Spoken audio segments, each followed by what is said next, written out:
I thought it's a little bit of a different video today, a little bit more sombre than I usually am. I usually act in the idiot. I'm not going to go into long spiels about things. I've done videos before where I've talked about the goth scene and everything as I always see it. So I'm not going to go right into that. I'm going to take it that everyone's got a brain and can think for themselves. I'm looking at the subculture of goth, what it was to how it's becoming. And I've always been an advocate of change.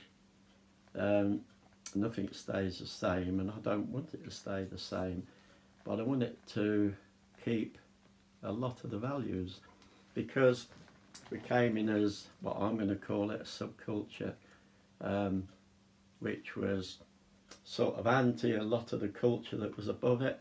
I don't really want to be this, I don't really want to be that. I want a mind of my own, I want to think for myself, I want my type of music, my type of life. And we picked the subculture of goth. And I can go into all the 80s and that sort of thing, but it's immaterial really.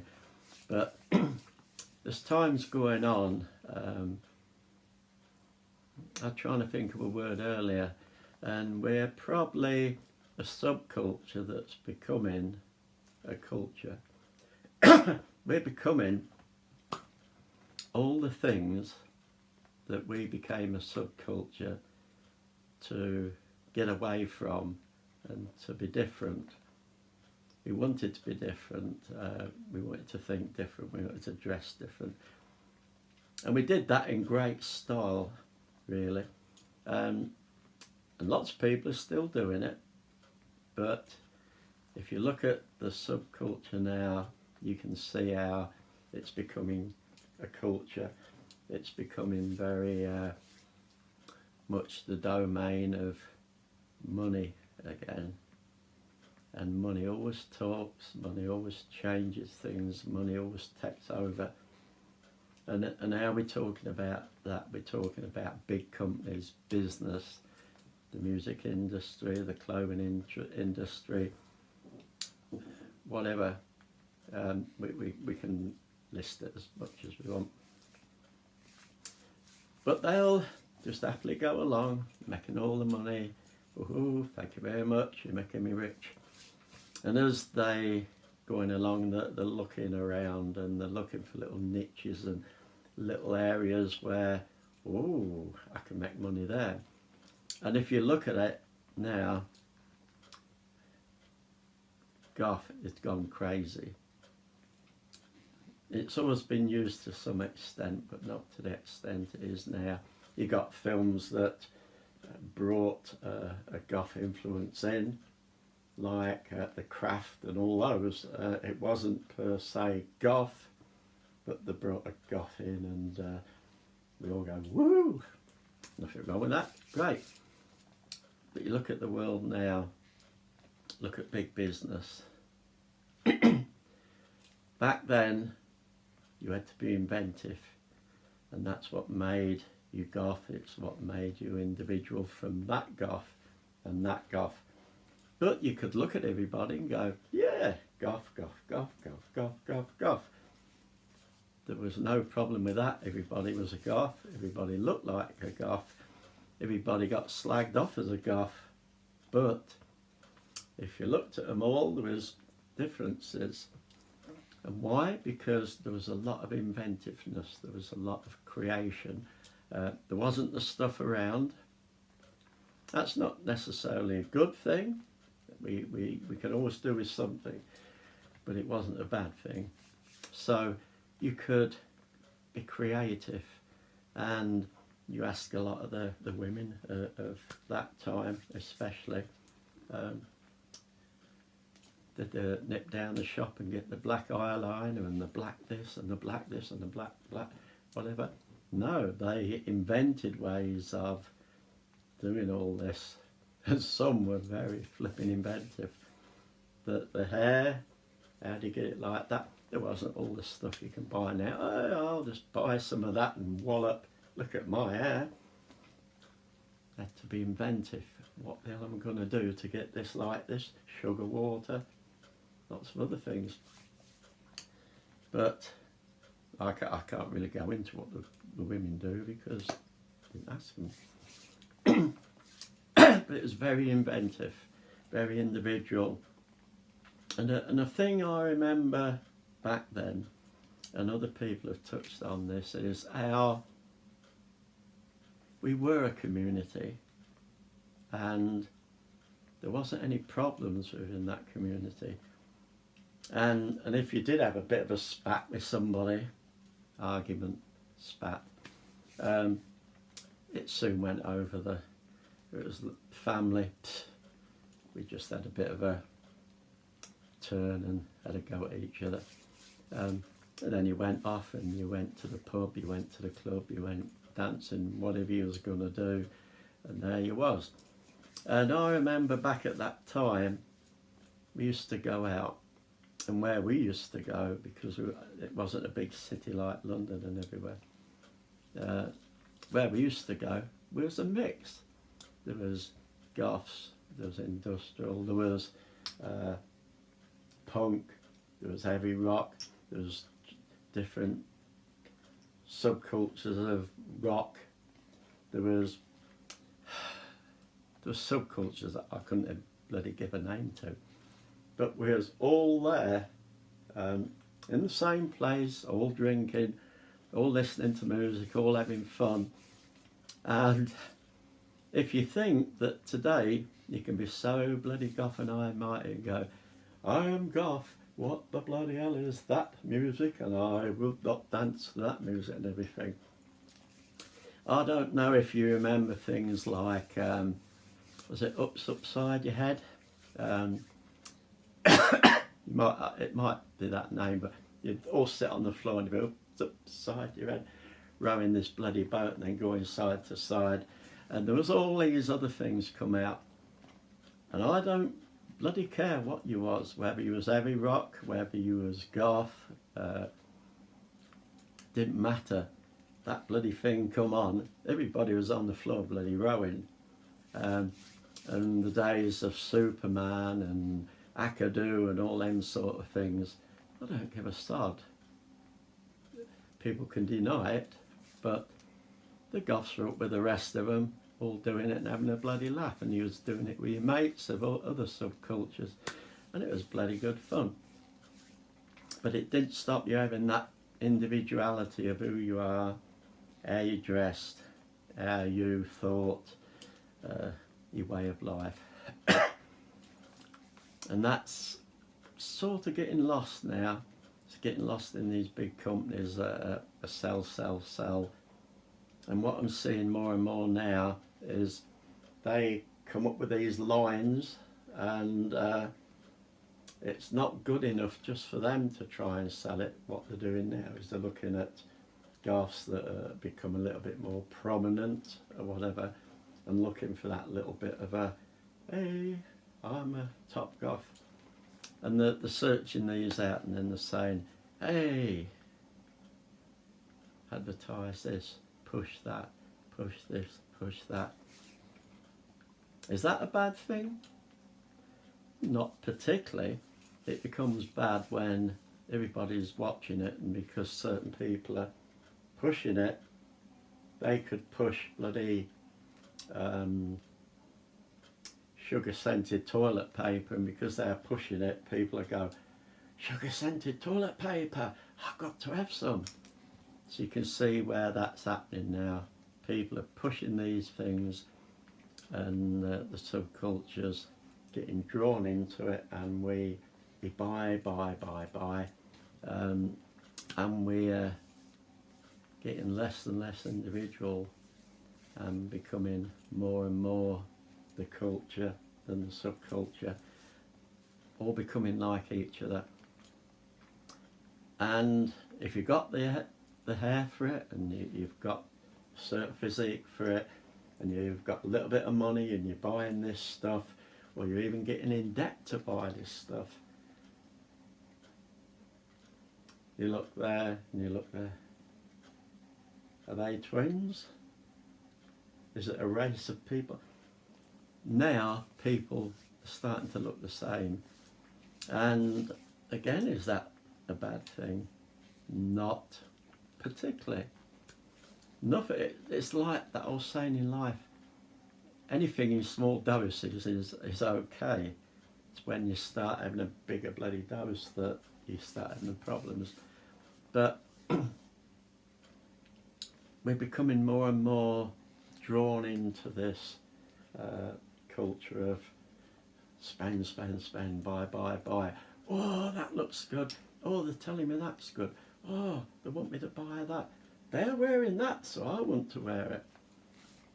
And again, there's nothing wrong with that as long as we have it in moderation. But if we, and here we go, and if we have that sort of attitude with life that that's all we ever do, we copy that person, or we copy half of each of that person and whatever, we're becoming that person, or we're becoming that company, or we're becoming that company, the people that are just there to make money.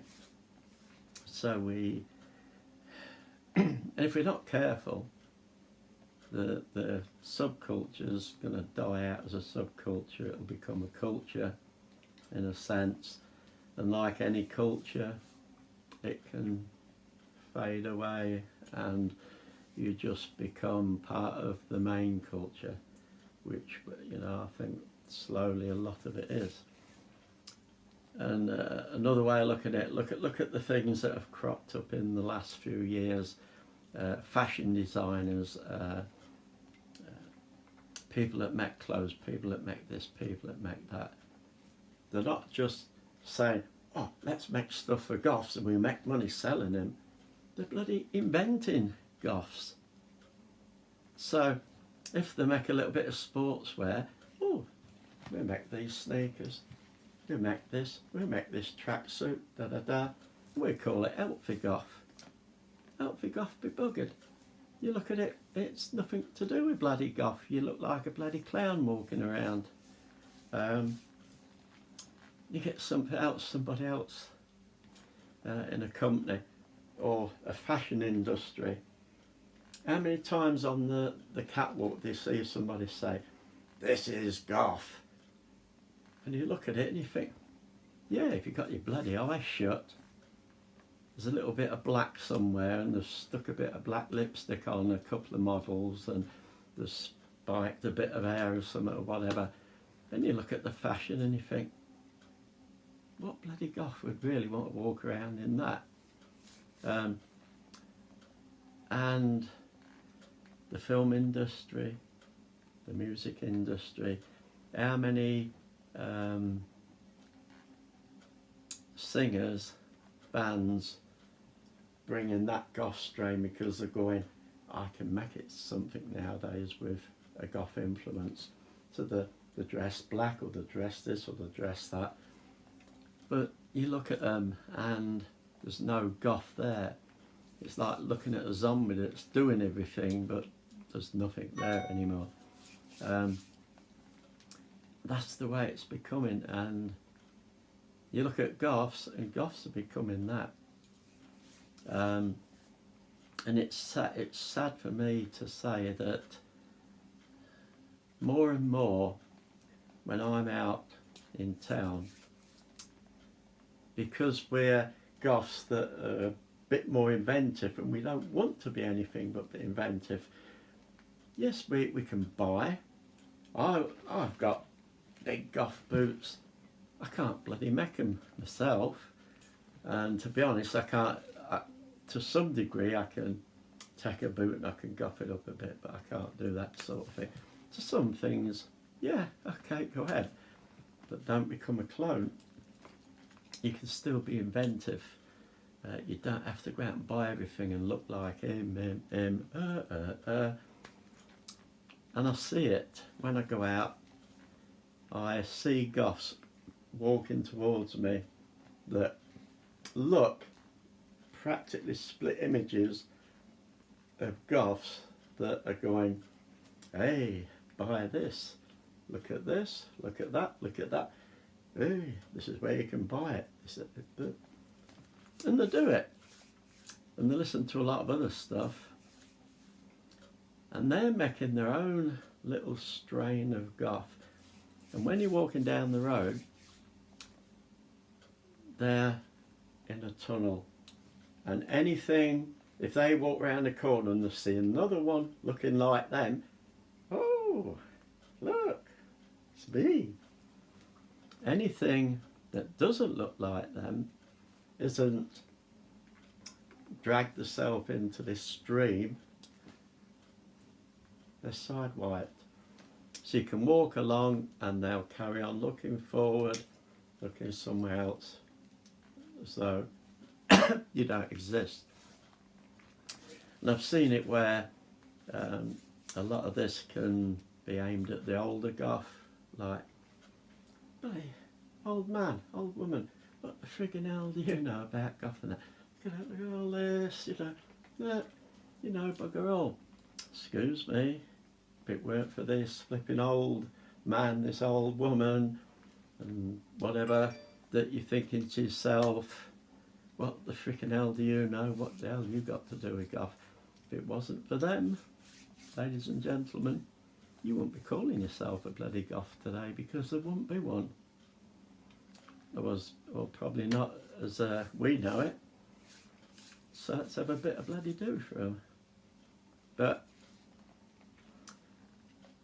all I'm looking at is maybe now we should be pulling ourselves back from a lot of this.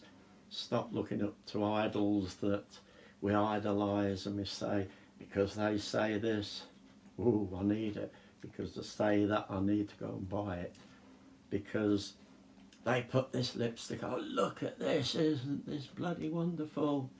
That we should go out and buy it and it's the best. Don't mean to say it is. You look at advertising.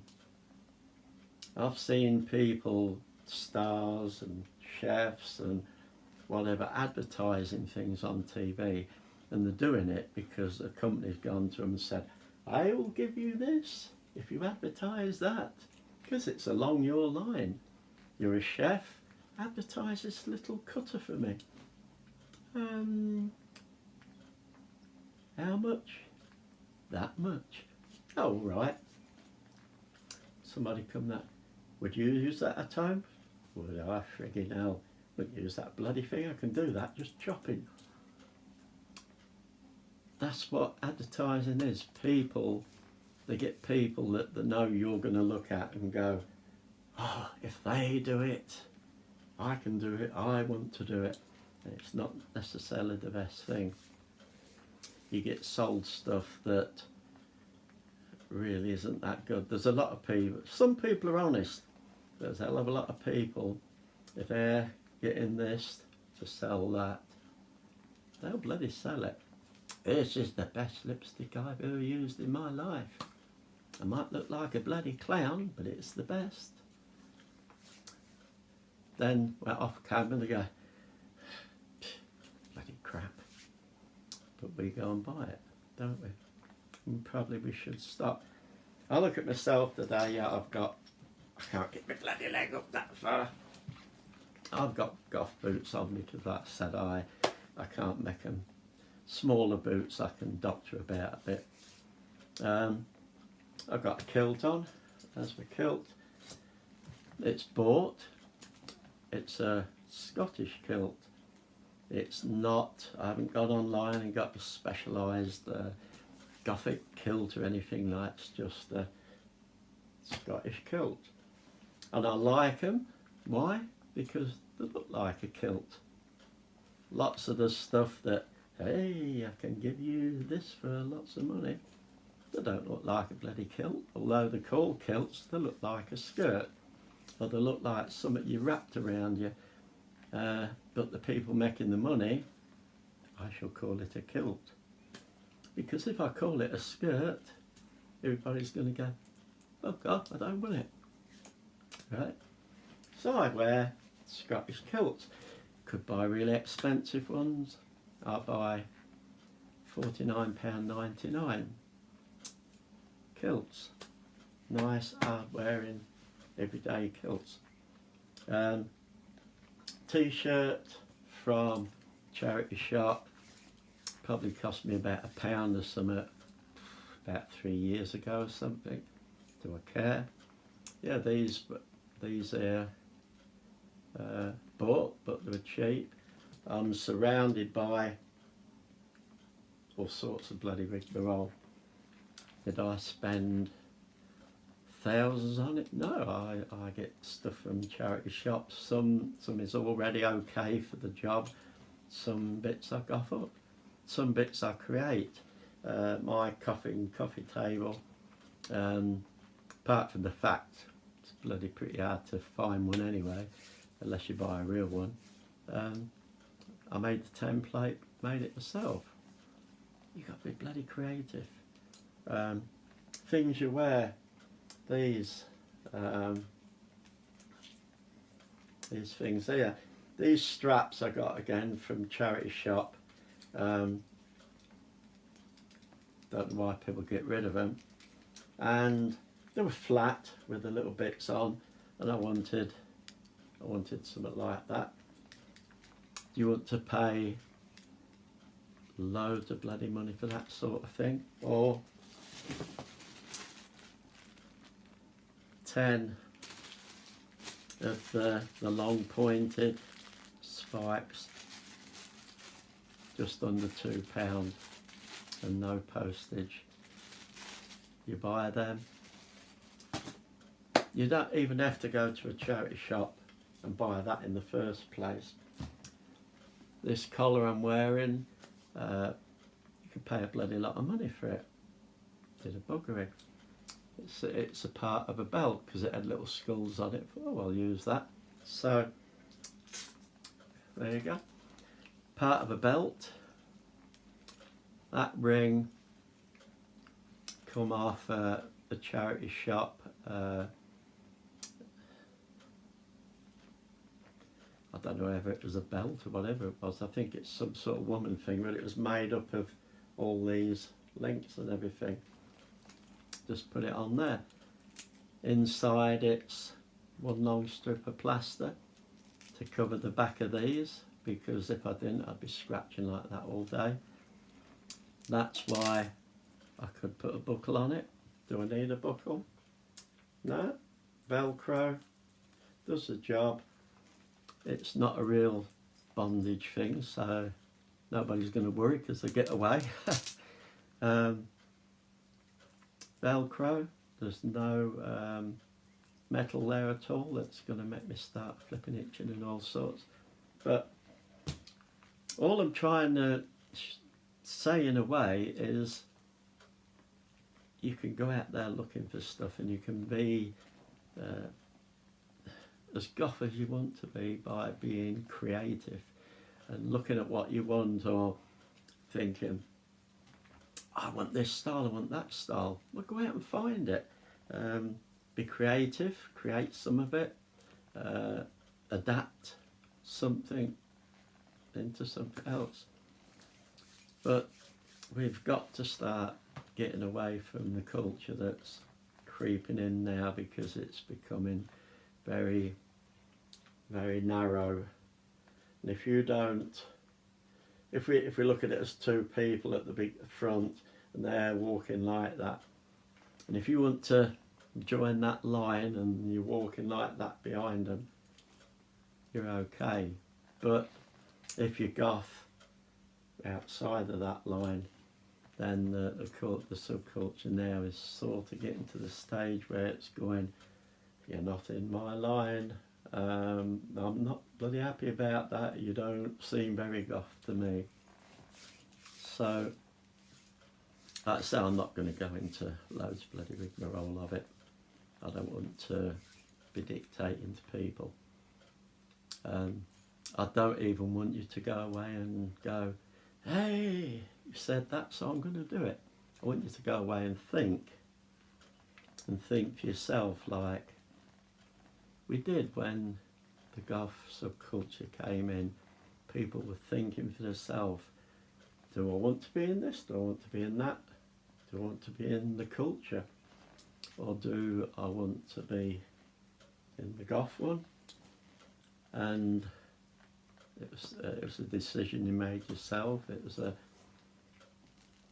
It's the way of life you wanted, and you did things the way you wanted to. If you look on YouTube and try and find bits of Goth film back in the 80s, you can see the variety of what was Goth at that time. Especially look at some of the clubs where they're all dancing and that. Some look very much like Goth as you would know it today, very Gothy. Others looked still pretty punky, and some looked industrial, and some looked this, and some looked that, and there was all there together in this nice little bunch, but they all had individuality. So let's sort of try and get some of that individuality back. Don't listen to me. I'm going to put links down there. I was waiting for a ting then. I'm going to put links down there to other Goths that are talking about the same sort of thing as me, that will be talking about it in totally different ways to how I'm doing it. So listen to me, go and listen to them, go on to listen to others, and as time goes on and I come across other people, I'll stick them on the list. But then go away and think about it yourself and think, where are we going? Do we really want to be going there? Are we losing the essence of what Goth is all about? Where do I want to go from here? And we can make a change. It's no good following the pack, and you'll only go where that pack goes, and then eventually going, oh, woe is me, what this is all about. You know, we've got leaders that are leading us bloody all over the place. It's now you've got to start thinking to yourself, what do I want for the future? And for any young youngsters that have come across this and listening, a lot of this is for you really, because you'll be coming into the subculture. You'll maybe be thinking, oh, I haven't got the money, how the bloody hell can I dress like that? How can I be this? How can I be that? Oh, I can never bloody do that.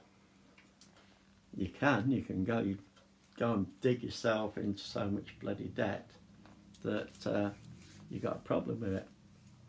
Or you can be like Goth really is, inventive.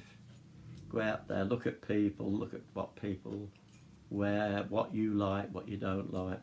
Go to charity shops, buy cheap stuff, get this, get that, and if it isn't already fit in with something you like, adapt it. And if you can't adapt it, ask somebody to bloody help you adapt it. You know, you'd be surprised that mums that can do the old sewing machine are not that bad. And all that are going, what the hell is my son or daughter doing? They'll pedal the machine for you because they bloody love you. So, folks, like I said, don't listen to what I'm saying and just go and blindly do it. Think about what you're going to do, where it's going to go. Are you going to be pulled into the big fashion and money business and look like what they are trying to make us, or are you going to be a true Goth and do a bit of inventive work? You know, you look at me, I don't bloody look like Edward Scissorhands, do I? But some people who do that, he don't look like Edward Scissorhands, he can bugger off that side of the street. So folks, think about it. I'll put some links down there. Go and have a listen to those, because they are good people that know what the hell they're talking about. Take my word for it. Make up your own mind. So have fun. Don't do anything I won't do. Be individual. Get your own style. Do what the hell you want. Be Goth. Enjoy life. But as usual, because I do it, Mrs. Kilted Goth, love you. Have fun, folks. Catch you later. Look down there at the links.